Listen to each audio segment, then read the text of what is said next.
Praise the lord. కూడి వచ్చిన మీ అందరికీ మన ప్రభు రక్షకుడైన యేసుక్రీస్తు నామములో వందనములు, శుభములు తెలియజేస్తున్నాను.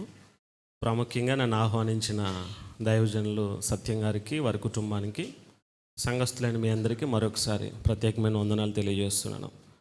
చాలా ప్లజెంట్గా ఉంది కదా, ఎర్లీ మార్నింగ్ దేవుని సన్నిధిలో ఆయన్ని స్తుతిస్తూ సమయాన్ని గడపటం అనేది ఎందరికో లేని ధన్యత. దేవుడు మనకు మాత్రమే ఇచ్చాడు ఆ గొప్ప భాగ్యాన్ని. అందుని బట్టి ఒకసారి దేవుని స్తుతిద్దామా? హల్లెలూయా. మంచిది. నేను వర్తమానంలోనికి వెళ్ళే ముందు నేను ఒక ప్రశ్న అడగాలనుకుంటున్నాను. మోస్ట్ ప్రాబబ్లీ నా సెర్మన్కి టైటిల్ కూడా అదే కావచ్చు. నిన్ను బట్టి ఆశీర్వాదమా శాపమా? మిమ్మల్ని బట్టి ఆశీర్వాదమా శాపమా? అది మీ కుటుంబానికైనా, మీ సంఘానికైనా, మీ బంధువర్గానికైనా, మీ స్నేహితులకైనా మీరు వారికి ఆశీర్వాదకరంగా ఉంటున్నారా, లేక శాపకరంగా, లేదా శ్రమలు తీసుకొచ్చేవారుగా ఉంటున్నారా అనే విషయాన్ని మనం పరిశీలన చేద్దాం. ఈరోజు మీ ముందు నేను బైబిల్ గ్రంథంలో నుంచి ఒక ముగ్గురు వ్యక్తులను బట్టి వారికి ఆశీర్వాదం వచ్చింది, ఒక ముగ్గురు ప్రవర్తనను బట్టి ఇతరులకు ఆశీర్వాదాన్ని తెచ్చారు, ఒక ముగ్గురు వారి ప్రవర్తనను బట్టి ఇతరులకు శాపాన్ని తీసుకొని వచ్చారు. వాళ్ళ గురించి మనము పరిశీలన చేద్దాం. చూడండి, మన పరిశుద్ధ గ్రంథంలో నుంచి ఆదికాండము 13వ అధ్యాయము, ఆదికాండము 13వ అధ్యాయము 5వ వచనాన్ని ఒకసారి చదువుకుందాం. అబ్రాహాముతో కూడా వెళ్ళిన లోతుకును గొర్రెలు, గొడ్లు, గుడారములు ఉండెను గనుక వారు కలిసి నివసించుటకు ఆ ప్రదేశము చాలకపోయినాం. ఎందుకనగా వారి ఆస్తి వారు కలిసి నివసించలేనంత విస్తారమాయను. హల్లెలూయా. అబ్రహామును బట్టి లోతు ఆశీర్వదించబడ్డాడు. అబ్రహాము యొక్క సాక్ష్యమును బట్టి అబ్రహాముతో ఉన్నటువంటి లోతు ఆశీర్వాదాన్ని అనుభవించాడు.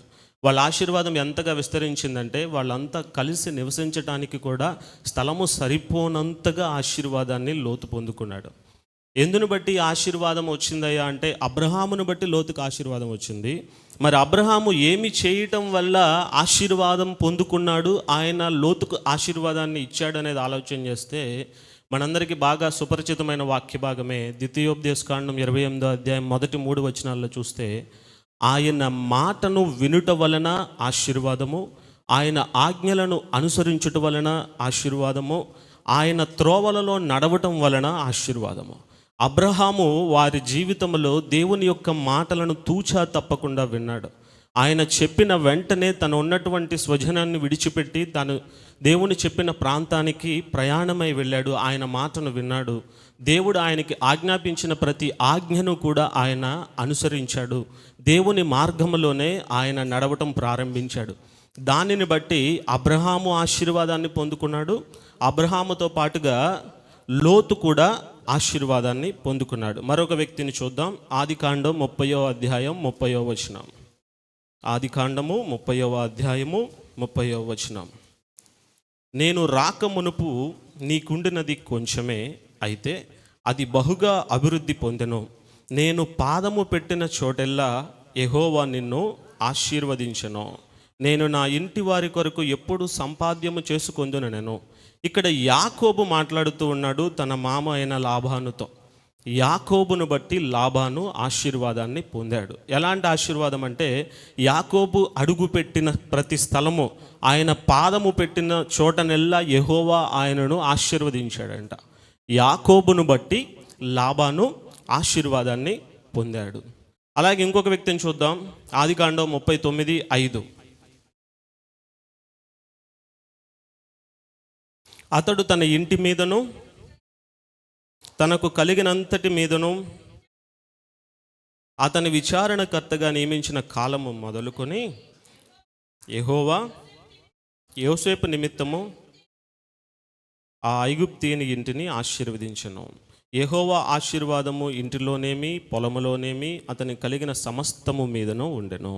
యోసేపును బట్టి పోతీఫర్ ఆశీర్వదించబడ్డాడు. పోతీఫరే కాదు, ఆ తర్వాత కాలంలో ఫరో కూడా ఆశీర్వదించబడ్డాడు. యోసేపు యొక్క సాక్ష్యమును బట్టి, ఆయన యొక్క జీవితాన్ని బట్టి, ఆయన దేవుని మాటను విని ఆయన ఆజ్ఞలను అనుసరించి ఆయన మార్గంలో నడవటాన్ని బట్టి యోసేపు ఇతరులకు ఆశీర్వాదకరంగా మారాడు. ఇప్పుడు మనం ముగ్గురు వ్యక్తులను చూస్తాం. ఎవరెవరు? అబ్రహామును బట్టి ఎవరు ఆశీర్వాదాన్ని పొందుకున్నారు? లోతు ఆశీర్వాదాన్ని పొందుకున్నాడు. యాకోబును బట్టి లాబాను ఆశీర్వాదాన్ని పొందుకున్నాడు. యోసేపును బట్టి పోతీఫర్ అండ్ ఫరో ఆశీర్వాదాన్ని పొందుకున్నారు. వీళ్ళ యొక్క సాక్ష్యాన్ని బట్టి ఆశీర్వాదాన్ని పంచేవారుగా ఉన్నారు. అలాగే క్విక్గా వారి యొక్క సాక్ష్యాన్ని బట్టి శాపాన్ని తీసుకొచ్చిన వారిని కూడా చూద్దాం. ఆదికాండము 12వ అధ్యాయము 17వ వచనాన్ని ఒకసారి చూద్దామా. అయితే యెహోవా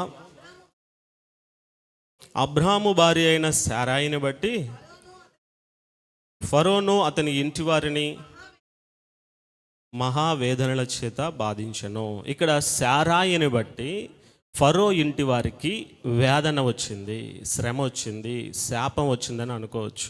శారాయి ప్రవర్తనను బట్టి ఫరో ఇంటి వారికి, అలాగే ఫరో ప్రవర్తన కూడా ఉంది అక్కడ. ఫరో శారాయిని ఎందుకు తీసుకుని వచ్చాడంటే అబ్రహాము చెల్లె అని వాళ్ళు అబద్ధం చెప్పటాన్ని బట్టి శారాయిని తీసుకుని వివాహం చేసుకుందాం, తన కుటుంబంలోనికి తీసుకుని రావటాన్ని బట్టి, అంటే ఆయన యొక్క అధికారాన్ని దుర్వినియోగం చేయటాన్ని బట్టి, ఫరో తనకున్న అధికారాన్ని బట్టి ఎవరు అందంగా కనిపిస్తే వారిని తీసుకుని నేను వివాహం చేసుకోవచ్చు అని ఒక ఆలోచన కలిగి పరిశుద్ధులను బాధ పెట్టే స్వభావం కలిగి ఉండటాన్ని బట్టి ఫరో జీవితంలోనికి, ఫరో ఇంటి మీదకి శాపం వచ్చింది. ఇక్కడ ఒక విధంగా శారాయిని బట్టి కూడా, అబ్రహాము శారాయి ఇద్దరూ కలిసి ఆడిన అబద్ధమును బట్టి కూడా ఫరో కుటుంబానికి శాపం వచ్చిందని మనం గమనించగలం. ఎందుకంటే వారి యొక్క భయాన్ని బట్టి వాళ్ళిద్దరు అన్నా చెల్లెలని అక్కడ అబద్ధం చెప్పడం జరిగింది. ఆ అబద్ధాన్ని బట్టి, అంటే పరిశుద్ధంగా జీవించేటువంటి విశ్వాసాలు అనబడిన మనము చెప్పే అబద్ధములను బట్టి కూడా మన కుటుంబం మీదకి శాపం వచ్చే అవకాశం ఉంది. అబ్రహాము శారా ఎలాంటి వారు? విశ్వాసులకు తల్లిదండ్రులు లాంటి వారు. వారు చెప్పిన ఒక అబద్ధము ఇతరుల కుటుంబానికి శాపాన్ని తీసుకుని వచ్చింది, వాళ్ళని కూడా ఇబ్బందులు పాలు చేసింది. అవునా కదా? అంటే శారాయి కుటుంబాన్ని బట్టి, శారాయిని బట్టి ఫరోకి, ఫరో యొక్క కుటుంబానికి కూడా శాపం వచ్చినట్లుగా మనం ఇక్కడ చూస్తూ ఉన్నాం. అలాగే ఇంకొక వ్యక్తిని చూద్దాం. యెహోషువ గ్రంథం 7వ అధ్యాయం 12వ వచనం. యెహోషువ గ్రంథం 7వ అధ్యాయం 12వ వచనం. కాబట్టి ఇశ్రాయేలీలు శాపగ్రస్తులై తమ శత్రువుల ఎదుట నిలువలేక తమ శత్రువుల ఎదుట వెనుకకు తిరిగిరి. శాపగ్రస్తులైన వారు మీ మధ్య నుండకుండా మీరు వారిని నిర్మూలన చేస్తేనే తప్ప నేను మీకు తోడై ఉండును. ఈ సంభవం అంతా మనకు తెలుసు. ఆకానును బట్టి ఇశ్రాయేలీలకు అక్కడ శ్రమ వచ్చింది. అప్పటి వరకు అపజయం అనేది ఎరుగకుండా ఇశ్రాయేలీలు యుద్ధం చేస్తూ వెళ్తూ ఉండగా వాళ్ళలో ఉన్నటువంటి ఆకాను తన స్వలాభం కోసం శపితమైన వస్తువును తీసుకుని వచ్చి తన గుడారంలో దాచుకున్నటను బట్టి అపజయం ఎరుగని ఇశ్రాయేలీలు చిన్న రాజ్యం మీద, చిన్న పట్టణం మీద అపజయాన్ని చూడవలసిన పరిస్థితి వచ్చింది. ఎందుకు వచ్చింది అంటే ఆకాను చేసిన తప్పిదాన్ని బట్టి ఇశ్రాయేలీలందరి మీదకి శాపం వచ్చింది. ఒక వ్యక్తి చేసిన తప్పిదాన్ని బట్టి ఇశ్రాయేలీల సైన్యమంతా కూడా శాపాన్ని చూడవలసి వచ్చింది, అపజయాన్ని చూడవలసి వచ్చింది. అలాగే యోనా గ్రంథం 1వ అధ్యాయం 7వ వచనంలో అంతలో ఓడవారు ఎవనిని బట్టి ఇంత కీడు మనకు సంభవించినది తెలియుటకై మనము చీట్లు వేదము రండని ఒకరితో ఒకరు చెప్పుకొని చీట్లు వేయగా చీటి యోనా మీద వచ్చింది. అంటే ఇక్కడ యోనా చేసినటువంటి తప్పిదాన్ని బట్టి ఆ ఓడలో ఉన్న వారందరి మీదకి కూడా శాపం వచ్చింది, మరణకరమైన పరిస్థితి వచ్చింది, గందరగోళ పరిస్థితి వచ్చింది, ఏం జరుగుతుందో తెలియని పరిస్థితి వచ్చింది. ఒక వ్యక్తి చేసినటువంటి తప్పిదాన్ని బట్టి తన చుట్టూ ఉన్నటువంటి వారు శాపాన్ని చూడవలసి వచ్చింది. ఒక ముగ్గురేమో వారి ప్రవర్తనను బట్టి ఆశీర్వాదాన్ని తీసుకొచ్చారు, మరి ఒక ముగ్గురేమో వారి ప్రవర్తనను బట్టి శాపాన్ని తీసుకొని వచ్చారు. మరి మనం ఏ గుంపులో ఉన్నామనేది ఒక ఇంత పరిశీలన చేసుకోవాలి. మనల్ని బట్టి మన కుటుంబం ఆశీర్వాదాన్ని పొందుతుందా, లేదా మనల్ని బట్టి మన కుటుంబము శాపాన్ని చూస్తుందా అనేది మనం పరిశీలన చేయాలి. అయితే ఇక్కడ ఆశీర్వాదము అనగా మనం అందరము చూసేటువంటి ఆలోచన విధానము, మానవులందరూ చూసేది ఆశీర్వాదము అంటే ఆస్తి కలిగి ఉంటే ఆశీర్వాదం, బంగారం కలిగి ఉంటే ఆశీర్వాదం, మంచి ఉద్యోగం కలిగి ఉంటే ఆశీర్వాదం, కార్లు కలిగి ఉంటే ఆశీర్వాదం, సొసైటీలో మంచి నేమ్ కలిగి ఉంటే ఆశీర్వాదం, నేను ఎక్కడికి వెళ్ళినా నాకు మంచి ఫాలోయింగ్ ఉంటే నేను ఆశీర్వదించబడిన వాడిని అని ఒక ఆలోచనలో ఉంటున్నారు ఈనాటి మానవులందరూ కూడా. అసలు నిజమైన ఆశీర్వాదము అంటే ఏంటి? అసలు దేవుడు మానవునికి ఇచ్చినటువంటి ఆశీర్వాదం ఏంటి? దేవుడు ఇచ్చినటువంటి ఆశీర్వాదం ఏంటి మానవునికి? రక్షణ అనేది గొప్ప ఆశీర్వాదం. దేవుణ్ణి ఎరగని ప్రజలకు అది ఆశీర్వాదం అని తెలియదు, దాని గురించి పెద్దగా మనం పట్టించుకోవాల్సిన అవసరం లేదు. కానీ నేటి క్రైస్తవ సమాజము కూడా క్రీస్తును ఎరిగి క్రీస్తు చేత తమ జీవితాలని మార్చుకుని రక్షించబడి రక్షణలోనికి వచ్చి ఆయన చెప్పుచున్నట్లుగా జీవితాన్ని జీవిస్తున్నాము అని మారు మనసు పొందే క్రమంలోనికి వచ్చిన క్రైస్తవ సమాజము కూడా నేడు ఆశీర్వాదము అంటే అన్యులైన వారు చూస్తున్నట్లుగానే మనము కూడా లోకములో ఉన్న సంపదను, గొప్పతనాన్ని, లోకంలో ఉన్న జాబ్స్ని, రకరకాల వాటిని చూస్తూ అదే ఆశీర్వాదము అని పరుగులు తీసేవారుగా ఉంటున్నాం. అవునా కాదా? అక్కడికి వెళ్తే ఆశీర్వాదం వస్తుంది, ఇక్కడికి వెళ్తే ఆశీర్వాదం వస్తుంది. కావాల్సింది ఏంటి? వీళ్ళకి మెటీరియలిస్టిక్ బ్లెస్సింగ్ కావాలి. ఈ లోకంలో జీవించే ఈ జీవిత కాలంలో వీళ్ళకి కంఫర్ట్ లైఫ్ కావాలి. దేవుడు ఇవ్వనన్నాడా? అన్నిటికీ మించిన ఆశీర్వాదం రక్షణే ఇచ్చాడే. నిన్ను రక్షించడానికి, నన్ను రక్షించడానికి ఆయన యొక్క ప్రాణాన్నే క్రయధనముగా చెల్లించి ప్రాణమే ఇవ్వటానికి ఇష్టపడుతున్న దేవుడు, ఇచ్చేసిన దేవుడు, నిన్ను నన్ను రక్షించిన ఆ దేవుణ్ణి కలిగి ఉన్న మనం ఆశీర్వాదం కోసం ఎక్కడికి పరుగులు పెట్టాలి? ఏది నిజమైన ఆశీర్వాదం? మనలను బట్టి మన కుటుంబం ఆశీర్వదించబడాలన్నాను కదా. మనం రక్షణ పొందాం. ఇక్కడ ఉన్న వాళ్ళందరూ రక్షణ పొందిన వాళ్ళేనా అంటే మీరు ఆశీర్వదించబడిన వాళ్ళే. మీ పక్కన వాళ్ళకి చెప్పండి, మీరు ఆశీర్వదించబడ్డారు అని, మీరు ఆశీర్వాదాన్ని పొందుకున్నారు అని. మనం ఆల్రెడీ బ్లెస్డ్ పీపుల్, దేవుని యొక్క ఆశీర్వాదాన్ని పొందుకున్నవారు. మరి ఆశీర్వాదం పొందుకొని ప్రజలు ఎంతమంది మీ కుటుంబంలో ఉన్నారు? మీ రక్త సంబంధికుల్లో ఉన్నారు, మీ ఇరుగు పొరుగు వారిలో ఉన్నారు. సమాజంలో ఎంతమంది దేవుని ఆశీర్వాదానికి అర్థం తెలియక, ఏది నిజమైన ఆశీర్వాదమో గ్రహించలేక, సాతాను వాళ్ళకి కలిగించినటువంటి ఒక ఆలోచనలో పడిపోయి అదే ఆశీర్వాదమని ఆస్తి సంపాదించడానికో, బంగారాన్ని సంపాదించడానికో, ఏదో వెలగలిగిన దాన్ని సంపాదించడానికో ప్రయాసపడుతున్న ఆ ప్రజలను చూస్తే మన హృదయంలో భారం కలగట్లేదా? కలగట్లా. ఎందుకంటే మనం కూడా అదే ఆశీర్వాదం అని దాన్ని సంపాదించడానికి పరుగులు తీస్తున్నాం. మన సంఘంలో ఎవరైనా కారు కొన్నారనుకోండి, మనం అంటే సార్వత్రిక సంఘంలో మనం కూడా కొనాలి కారు. అబ్బో భలే కారు 10 లక్షలంట, లేకపోతే 20 లక్షలంట, నేను కొనాలి. అది కదా ఆశీర్వాదం. దేవుడు వాళ్ళని ఆశీర్వదించాడు, వాళ్ళు ఇల్లు కట్టుకున్నారు, వాళ్ళకి చక్కటి సంబంధం సమకూరింది, వాళ్ళ పిల్లలకి ఫారెన్ సంబంధం వచ్చింది, వాళ్ళు బహుగా ఆశీర్వదించబడ్డారు. మనం ఎందుకు ఆశీర్వదించబడలేకపోతున్నాం అనే ఆలోచన అపవాది మనకు కలిగించడాన్ని బట్టి నిజమైన ఆశీర్వాదాన్ని మనం అనుభవించలేకపోతున్నాం. మన కుటుంబంలో నిజమైన ఆశీర్వాదాన్ని చూడని వ్యక్తుల గురించి భారం కలిగి మనం ప్రార్థన చేయలేకపోతున్నాం. ఇప్పుడు ఆలోచించేయండి, మిమ్మల్ని బట్టి మీ కుటుంబం ఆశీర్వాదంలోనికి వస్తుందా అంటే నా మాట అర్థం చేసుకోండి. మీరు, మీ కుటుంబం అంతా రక్షించబడిందా? మీ బిడ్డలు రక్షించబడ్డారా? రక్షణ అనే ఆశీర్వాదాన్ని నీ కుమారుడు, నీ కుమార్తె పొందుకుందా? లేదా నీ అల్లుడు, నీ కోడలు పొందుకుందా? మీ తాత, మీ మామ, లేకపోతే మీ బంధువుల్లో ఎవరైనా సరే, నీ స్నేహితులు ఎంతమంది ఉన్నారు దేవుణ్ణి ఎరగని వాళ్ళు, రక్షణ అనే ఆనందాన్ని పొందుకోనివారు? వాళ్ళకి నీ రక్షణ సాక్ష్యము మాదిరిగా కనిపిస్తుందా? ఇందాక అబ్రహాముని, యాకోబుని మనం ముగ్గురిని చూసాం కదా. వాళ్ళ సాక్ష్యాన్ని బట్టి ఇతరుల ఆశీర్వాదాన్ని పొందుకున్నారు. మరి మీ సాక్ష్యాన్ని బట్టి ఎంతమంది ఆశీర్వాదాన్ని పొందుకుంటున్నారు? బైబిల్ గ్రంథాన్ని చదివేది క్రైస్తవులే, ఇప్పుడు అన్యులు కూడా చదువుతున్నారు. కానీ అన్యులైన వారు చాలామంది చదివేది మనల్ని, మనమే కదా నడిచి వెళ్ళే బైబిల్. మరి ఆ బైబిల్కి అనుగుణంగా మనం నడుస్తున్నామా? దేవుడు మనకి చెప్పిన ఆజ్ఞలను అనుసరించి నడుస్తూ ఉన్నామా? దేవుడు చెప్పిన మాటను విని దానికోసం కష్టమైన, నష్టమైన చేయడానికి ఇష్టపడుతూ ఉన్నామా? దేవుని మార్గంలోని అడుగులు వేస్తున్నామా? అపవాది మార్గంలోనికి వెళ్ళిపోయి వ్యర్థమైనటువంటి వాటి కోసం ప్రయాసపడి భూ సంబంధమైన ఆశీర్వాదాల కోసం వెంపర్లాడుతూ దేవుడిచ్చినటువంటి రక్షణ అనే ఆశీర్వాదాన్ని మనమే పోగొట్టుకుంటూ ఉంటే మనల్ని బట్టి మన ఫ్యామిలీలో వాళ్ళు ఎందుకు వస్తారు? ఎన్ని సంవత్సరాల నుంచి మీ పిల్లల గురించో, మీ బంధువుల గురించో మీరు ప్రార్థన చేస్తున్నా వాళ్ళు దేవుని యొద్దకు ఆకర్షితులు అవ్వలేకపోతున్నారంటే కారణం మనం కాదా? మనం వాక్యాన్ని బోధిస్తాం, వాక్యాన్ని చెప్తాం, వాక్యాన్ని చదువుతాం, మన పాస్టర్ గారు చెప్పిన ప్రసంగాలను చూడమని ఫార్వర్డ్లు చేస్తూ ఉంటాం, కానీ ఆ వాక్యాన్ని మనం అనుసరించి నడవం. మన సాక్ష్యాన్ని వాళ్ళు చూస్తూ ఉంటారు క్షుణ్ణంగా. నువ్వు చెప్పిన ఈ మెసేజ్లు, ఈ వాక్యాలు యూట్యూబ్లో పెట్టిన వాళ్ళు చూస్తారో చూడరో తెలియదు, కానీ నిన్ను మాత్రం చూస్తూ ఉన్నారు ప్రతిరోజు. నువ్వున్న నీ కుటుంబంలోనో, నువ్వు చేస్తున్న జాబ్ ప్లేస్లోనో, నిన్ను కలిసిన నీ స్నేహితులు, నువ్వు మాట్లాడుతున్న నీ మాట తీరును బట్టో నిన్ను ప్రతిరోజు వాళ్ళు చదువుతూనే ఉన్నారు. క్రీస్తు నిన్ను ఆశీర్వదించాడు, రక్షణ భాగ్యాన్ని నీకు అనుగ్రహించాడు, పాపంలో నుంచి నిన్ను బయటకు తీసుకొచ్చాడు.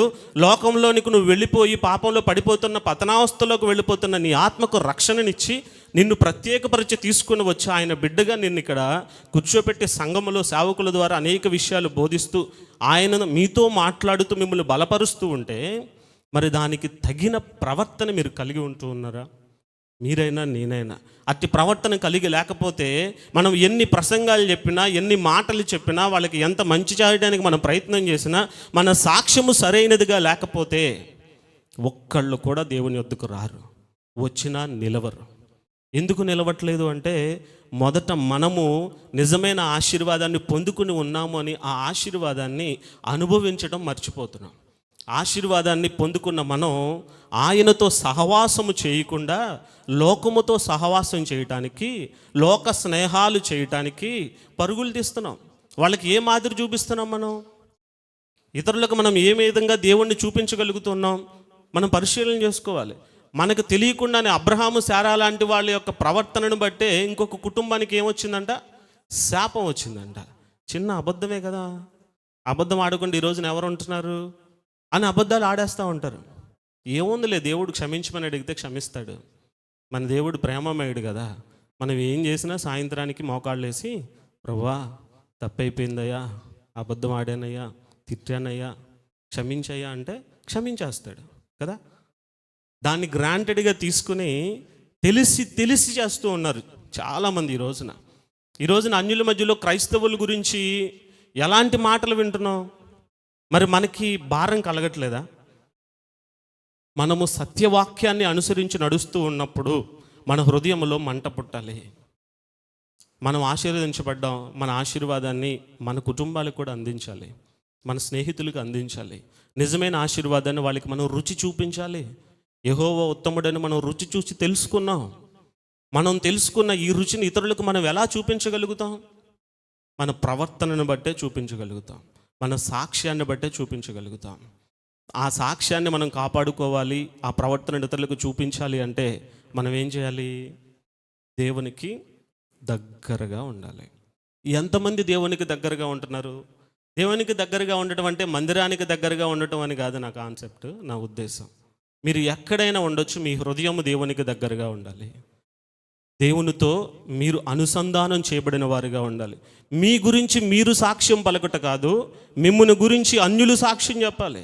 మీరున్న ప్రదేశంలో వీళ్ళు దేవునిని అంగీకరించిన ప్రజలు, వీళ్ళ ప్రవర్తన చాలా పరిశుద్ధంగా ఉంటుంది. వీళ్ళ మాట అవునంటే అవును, కాదంటే కాదుగా ఉంటుంది. వీళ్ళు చెప్పేది ఒకటి, చేసేది ఒకటి ఉండదు. యథార్థంగా ఉంటారు. వీళ్ళు ఇతరులకు మేలు చేయడానికే ప్రయాసపడతారు.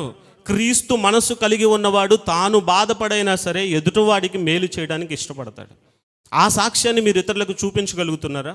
క్రీస్తు ప్రేమను మీ ప్రవర్తన ద్వారా ఇతరులకు కనపరచగలుగుతూ ఉన్నారా? అయితే మీరు ధన్యులు. ఆ విధంగా మీరు చేసినట్లయితే మిమ్మల్ని బట్టి అనేక మంది దేవుని యొద్దకు ఆకర్షితులవుతారు. హల్లెలూయా. మనము తేజో నక్షత్రముల వలె ప్రకాశిస్తాం. ఒక పాపిని తన పాపంలో నుంచి బయటకు లాగి దేవుని యొద్దకు తీసుకురావటం అనేది ఎంత గొప్ప విషయమో తెలుసా? మీరు కొన్ని కోట్లు సంపాదించినా, కొంతమందికి మీరు ఏదైనా జాబ్లు ఇప్పించినా, వాళ్ళకి ఏమైనా ఫైనాన్షియల్గా మీరు సహాయం చేసినా, వాళ్ళు ఇల్లు కట్టుకోవడానికో పెళ్ళిళ్ళకు మీరు ఏదైనా సహాయం చేసినా, అది భూ సంబంధమైనదే, తాత్కాలికమైనదే. కానీ ఆ వ్యక్తిని తన పాపంలో నుంచి, తన బానిసత్వంలో నుంచి, తన అలవాట్లలో నుంచి, తన వ్యసనాల్లో నుంచి మీరు గనక దేవుని యొద్దకు తీసుకురాగలిగితే, వాటిలో నుంచి తప్పించి మిమ్మల్ని మించిన ఘనులు లేరు, ధన్యులు లేరు. హల్లెలూయా. పరలోకమందు దేవదూతలు సంతోషిస్తాయండి ఒక పాపి రక్షించబడినప్పుడు. మరి దేవునికి సంతోషాన్ని కలిగించే పనులు చేయటానికి మనము ఎంత మేరకు కృషి చేస్తున్నాం, ఎంత మేరకు ప్రయత్నం చేస్తున్నాం? ఎంతసేపు మన కంఫర్ట్సే, మన శ్రమల గురించే, మన శోధనల గురించే, మన బాధల గురించే మనం ప్రార్థన చేయడానికి దేవుని సన్నిధిలో సమయాన్ని గడపడానికి కూర్చుంటే 1 hour ఒకవేళ మనం ప్రేయర్ చేస్తే అందులో ఎంతసేపు మీ గురించి మీరు చేసుకుంటారు, ఇతరుల గురించి చేస్తారు? ఎప్పుడైనా ఆలోచన చేశారా? మీరు ప్రార్థనలో కూర్చున్నప్పుడు మీ హృదయంలో భారం కలుగుతుందా? ఎవరైతే దేవుని చేత సంధించబడకుండా రక్షణ లేకుండా మీ ఫ్యామిలీస్లో ఉన్నారో, ఇంకా మీ కుటుంబంలో ఉండి దేవునికి అవమానం తెచ్చే ప్రవర్తన కలిగి ఉన్నారో, అలవాట్లు విడిచిపెట్టలేక బానిసత్వంలో చిక్కబడిన వాళ్ళు ఉన్నారో, వాళ్ళు మీరు కళ్ళు మూసుకుంటే మీ కళ్ళ ముందు మెదలాడుతూ ఉన్నారా? వాళ్ళ గురించిన భారం మీ హృదయంలో కలుగుతూ ఉందా? అంటే దేవుని ఆత్మ మీలో పనిచేస్తుందని అర్థం. మీరు దేవునికి దగ్గరగా ఉన్నారని అర్థం. అలా కాకుండా చలనం లేనట్లుగా, నిద్రావస్థలో ఉన్నట్లుగా నేటి క్రైస్తవ సమాజము అది చెప్పుకోవటానికి ఒకంత శోచనీయమే, కానీ నిద్రావస్థలో ఉంది. నిజమైన ఆశీర్వాదం ఇది అని ఎవరు గ్రహించట్లేదు. దేవునితో సమయాన్ని గడపడానికి ఇష్టపడట్లేదు. ఆయన సన్నిధిలో సమయాన్ని గడిపి ఇతరులను దేవుని యొద్దకు తీసుకురావటానికి వాళ్ళు చేసే ప్రయాస లేదు. ఇదివరకటి దినాలలో సువార్త దండయాత్రలు జరిగేవి. సంఘము తరపున సంఘము నుంచి బయలుదేరి సువార్తలు చేస్తూ వెళ్ళేవారు. కానీ ఈ రోజున పరిస్థితులు సువార్తకు అనుకూలంగా లేవు. సంఘం అంతా కలిసి ఒక ప్రాంతానికి వెళ్ళి కరపత్రికలు పంచడానికి, అన్యులకి దేవుని యొక్క సువార్తను చెప్పడానికి ప్రయత్నం చేస్తే వ్యతిరేకులు ఎక్కువైపోయి రకరకాల ఇబ్బందులు, పరిస్థితులు ఎదురవుతూ ఉన్నాయి. మరి అలాంటి సందర్భంలో మనం చేయాల్సింది ఏంటి? ప్రతికూల పరిస్థితులను అనుకూలంగా మార్చేది ఏంటి? మనం చేసే ప్రార్థన. హల్లెలూయా. ఏక మనసు కలిగి సంఘమంతా కలిసి ప్రార్థన చేస్తే అద్భుతాలు జరుగుతాయి. చూడలేదా బైబిల్ గ్రంథంలో ఎన్ని అద్భుతాలు చూడలేదా? మనం చెరసాలలో ఉండి కూడా ప్రార్థన చేస్తే కనీసం కీర్తనలు పాడారు అంతే. పౌలుశీలలో ఉన్నది ఇద్దరే. వాళ్ళిద్దరూ ఏక మనసు కలిగి కీర్తనలు పాడితే ఏం జరిగింది? చెరసాల పునాదులు. మరి ఎంతమందిగా ఉన్న మనము ఏక మనసు కలిగి కీర్తనలు పాడిన, ప్రార్థన చేసిన ఈ సంఘం, ఈ మందిరం సరిపోతుందా? ఎంతమంది ఉన్నారు ఈ చుట్టుపక్కల ప్రాంతంలో రక్షణ అనుభవం లేని వాళ్ళు, రక్షించబడిన వాళ్ళు, నిజమైన ఆశీర్వాదాన్ని రుచి చూడని వాళ్ళు ఎంతమంది ఉన్నారు? మరి రుచి చూసిన మన మీద దేవుడు బాధ్యత పెట్టలేదా? మన హృదయాల్లో ఆలోచన పెట్టలేదా? అసలు కంటి నిండా నిద్ర ఎలా పడుతుందండి మనకి?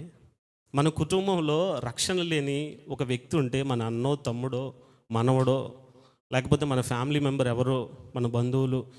ఒక ప్రశ్న నాకు, ఇక్కడున్న వాళ్ళందరూ, మీ వాళ్ళందరూ రక్షించబడ్డారా? మా ఫ్యామిలీస్ అన్నీ రక్షించబడి అన్న వాళ్ళు ఎవరు ఉన్నట్టు చేయొద్దండి.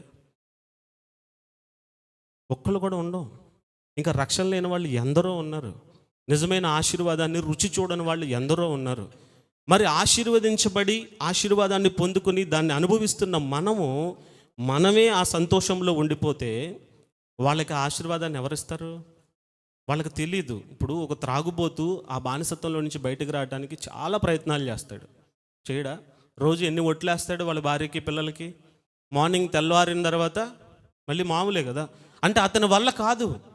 తన బలహీనత నుంచి బయటకు రావడానికి తన శక్తి సరిపోదు, తన సామర్థ్యం సరిపోదు.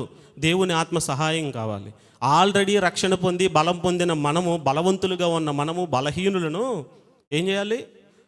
బలపరచాలి, దేవుని యొద్దకు తీసుకురావాలి. కానీ బలం పొందిన మనం బలాన్ని పొందుకోవాలి అని, ఇంకా శక్తి కావాలి అని, ఇంకా ఏదో కావాలి అని మన గురించే మనం ప్రార్థన చేసుకుంటూ బలవంతులుగా మరి ఇంకా 6 ప్యాక్ 7 ప్యాక్ అని ఫ్యామిలీకి సంబంధించి, బాడీకి సంబంధించి వాళ్ళు శక్తిని పొందుకున్నట్లుగా మనం చేసే ప్రార్థనలు కూడా ఎంతసేపు ప్రభువా నన్ను ఆశీర్వదించు, మా అమ్మాయిని ఆశీర్వదించు, మా అబ్బాయిని ఆశీర్వదించు, మా మనవడిని ఆశీర్వదించు, వాళ్ళకి ఇది కావాలి, అది కావాలి. ఎంతకాలం అడుగుతావు? ఈ ప్రాస్పరిటీ కోసం నువ్వు ప్రార్థనలు ఎంతకాలం చేస్తావు? రక్షణ లేని వాళ్ళు ఎంతమంది ఉన్నారు? ఇంకా ఉజ్జీవం రాదా? క్రైస్తవ సమాజంలో ఉజ్జీవం వద్దా? అంతకుముందు ఎంతమంది ఉజ్జీవంగా వాళ్ళు ప్రార్థన చేసి జీవితాలను బలియాగం చేస్తే ఈ రోజున మనం కంఫర్ట్గా దేవుణ్ణి ఆరాధిస్తున్నాం. మరి మన నెక్స్ట్ జనరేషన్స్ పరిస్థితి ఏంటి? ఇప్పుడున్న పరిస్థితిని చూస్తుంటేనే క్రైస్తవం ఎలాంటి స్థితిలోనికి వెళ్ళిపోతుంది? మన తర్వాత తరాల వాళ్ళు స్వేచ్ఛగా దేవుణ్ణి ఆరాధించగలిగిన పరిస్థితులు ఉంటాయి అంటారా? మనం ఇలా నిద్రావస్థలో ఉంటే కష్టమే. మనము అనుదినము రోజులో కొంత సమయాన్ని కేటాయించుకుని మనము ఆశీర్వాదకరంగా ఇతరులకు మారాలి అని ప్రత్యేకంగా ప్రార్థన గుంపులు లేవాలి, ప్రార్థించే వీరులు లేవాలి. దేవునితో సమయాన్ని ఎక్కువగా గడుపుతూ అందరూ కలిసి ఇతరుల కోసం ప్రార్థించేవారు కావాలి. ఈ రోజున ప్రార్థన ఎంతవరకు ఉందా అంటే వాళ్ళ కోసం ప్రార్థన చేసుకుంటారు, మహా అయితే సంఘం కోసం ప్రార్థన చేస్తారు.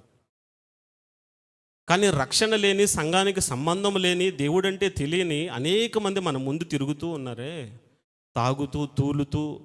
అసలు వార్తలు చూడాలంటే భయం వేస్తుంది. ఈ రోజున ఎలాంటి మాటలు చూస్తున్నాం మనం? అంత భయంకరమైనటువంటి స్థితిలోనికి వాళ్ళు ఎందుకు వెళ్ళిపోతున్నారు? అపవాది కబంధ హస్తాల్లో చిక్కబడిపోయి చేయరాని కార్యాలు చేస్తున్న వాళ్ళని చూస్తుంటే మన హృదయంలో భారం రావట్లేదా? ప్రార్థన చేయాలి అని భారం రావట్లేదా? ప్రార్థనే ఇదివరకట్లాగా సువార్త చేయడానికి మనకు ఇప్పుడు అవకాశం లేనప్పుడు మనల్ని ప్రార్థన చేయకుండా ఎవరైనా ఆపగలరా? చెప్పండి. మిమ్మల్ని ప్రార్థన చేయకుండా ఎవరైనా ఆపగలరా? మిమ్మల్ని మీరే ఆపుకోగలరు. ఆపుకుంటుంది మీరే, నేనే. నన్ను నేనే ఆపుకుంటున్నాను, నన్ను నేనే అణుచుకుంటున్నాను. దేవుడు హృదయంలో భారాన్ని పెట్టి రేపుతున్న కొలది అణచివేసుకుంటూ ఏం చేస్తాంలే ప్రార్థన, నా ఒక్కడి ప్రార్థన వల్ల ఏం ఒరిగిద్ది, నేను ప్రార్థన చేస్తే మారిపోతాయా, నేను ఒక్కడిని ప్రార్థన చేస్తే సొసైటీ అంతా మారిపోద్దా, నేను ప్రార్థన చేస్తే అన్నీ జరిగిపోతాయా, ఏముందిలేని ఎవరికి వాళ్ళు నేనే నేనే అనుకుంటున్నారు.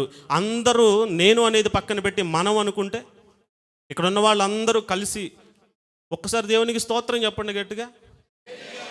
చూసారా ఎంత సౌండ్ వచ్చిందో? ఒక్కళ్ళే చేస్తే ఉద్యమం ఒక్కళ్ళతోనే ప్రారంభమవుతుంది, ఒక్క అడుగుతోనే ప్రారంభమవుతుంది. 1000 మైళ్ళ ప్రయాణమైనా. చిన్నప్పుడు విన్నారా ఈ స్లోగన్? అవును, మనం ఒక్కళ్ళము మోకరించి ప్రార్థన చేస్తేనే మన కుటుంబాల్లో ఉద్యమం వస్తుంది, చుట్టుపక్కల ఉన్న వారిలో ఉద్యమం రగులుతుంది. సాక్ష్యాన్ని కాపాడుకోవాలంటే ప్రార్థనా జీవితం ఉండాలండి. వాక్యాలు తెలుసు, కానీ ఆ వాక్యాన్ని మనం ఎందుకు నెరవేర్చలేకపోతున్నాం, ఎందుకు మనం ఆశీర్వాదకరంగా మారలేకపోతున్నామంటే ప్రార్థనా జీవితం మనకి కొదువైపోయింది. వ్యక్తిగత ప్రార్థనా జీవితం ఉండాలి, కుటుంబ ప్రార్థనా జీవితం ఉండాలి, సంఘముతో సహవాసంతో కలిసి చేసే ప్రార్థనా జీవితం ఉండాలి. ఈ 3 కూడా మనం కలిగి ఉన్నప్పుడే. ఎంతమందికి వ్యక్తిగత ప్రార్థనా జీవితం ఉంది? చేతులు రైస్ చేయొద్దు. కానీ మన వ్యక్తిగత ప్రార్థనా జీవితంలో ఒకవేళ మనం తొలగిపోతున్నా, కుటుంబంతో కలిసి ప్రార్థన చేసేటప్పుడు మనం బలహీనమైతే ఇతరులు మనల్ని బలపరుస్తారు. కుటుంబం అంతా కూడా తొలగిపోయింది అనుకోండి, సంఘం ఉంది సపోర్ట్ చేయడానికి. అందుకు ప్రార్థనలు ఏర్పాటు చేసేది, ప్రార్థనలు చేసేది. కానీ ప్రార్థన మీటింగ్స్ పెడుతున్నాం అనుకోండి, ఈ రోజున ఎలా అయిపోయిందంటే ఫోన్ తెరిస్తే ఫోన్లో వచ్చేస్తున్నాయి అన్నీ. మీటింగ్ పెడితే మందిరానికి వెళ్ళాలా ఏంటి? ఆన్లైన్లో వచ్చేస్తుందిగా. నేను ఇంట్లో పడుకుని ఇంట్లో కూర్చుని ప్రార్థనలు ఏకీభవిస్తాను, ఇంట్లో కూర్చొని చూస్తాను.